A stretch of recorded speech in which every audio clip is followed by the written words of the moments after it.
بسم اللہ الرحمن الرحیم۔ السلام علیکم ورحمۃ اللہ وبرکاتہ۔ آج میں آپ کو پھر سے نماز کے بارے میں بتاؤں گی کہ نماز کو پڑھنے کی، اس کا اہتمام کرنے کی اللہ تعالیٰ نے قرآن اور حدیث میں کتنی فضیلت فرمائی ہے۔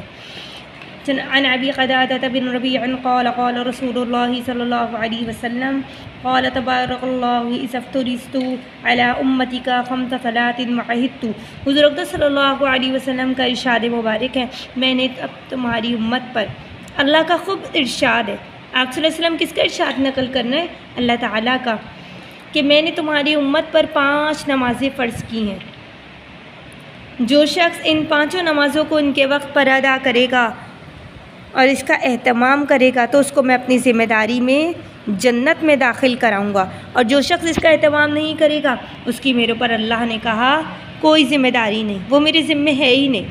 اس کے ساتھ کچھ بھی ہو، وہ بیمار ہو، وہ دنیا میں بھی اس کے ساتھ کچھ بھی ہو، تو اللہ کو اس کی کوئی پرواہ نہیں ہے۔ کیوں؟ کیونکہ جب وہ اللہ کے حکم کو، اللہ کے فرائض کو قائم نہیں کرا تو پھر اللہ پاک نے اس کو اپنے ذمے سے بھی بری کر دیا۔ چنانچہ ایک حدیث مبارکہ میں آتا ہے کہ آپ صلی اللہ علیہ وسلم کی آنکھوں کی ٹھنڈک کس کو کہا گیا ہے؟ نماز کو کہا گیا ہے۔ حضور اقدس صلی اللہ علیہ وسلم کا ارشاد ہے، میری امت پر سب چیزوں سے پہلے نماز فرض ہے۔ ہر فرض سے پہلے کیا ہے؟ نماز فرض ہے۔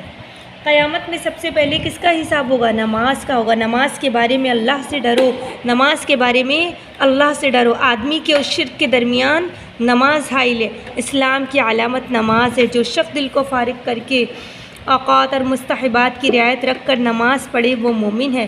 حق تعالی شانہ نے کوئی چیز ایمان اور نماز سے افضل نہیں کی۔ اگر اس سے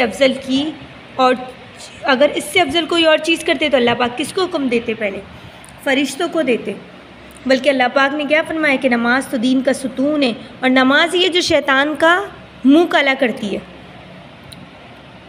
کیا کرتی ہے؟ شیطان کا منہ کالا کرتی ہے نماز، اور نماز ہی مومن کا نور بھی ہے، اور نماز ہی کیا ہے؟ افضل جہاد ہے۔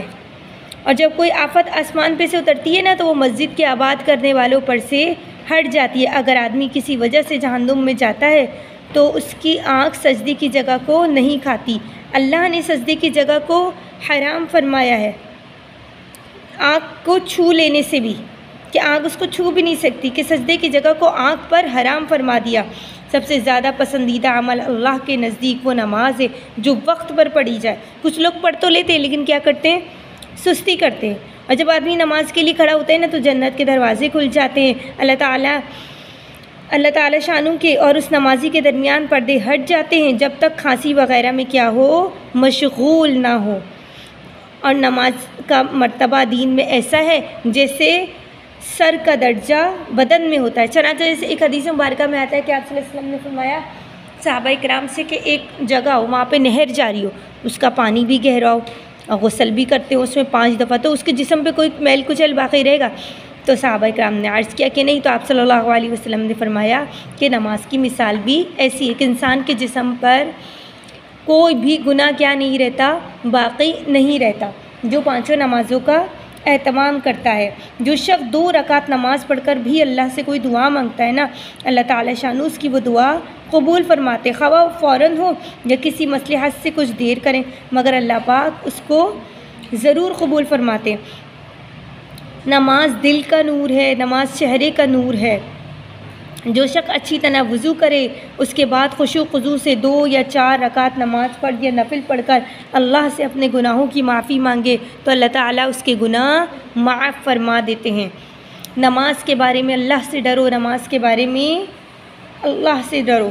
آپ صلی اللہ علیہ وسلم کا بھی یہی فرمان تھا، نماز ہر متقی کی کیا ہے؟ قربانی ہے، کہ اس سے انسان کیا بنتا ہے؟ متقی بھی بنتا ہے۔ وآخر الدعوانا الحمدللہ رب العالمین۔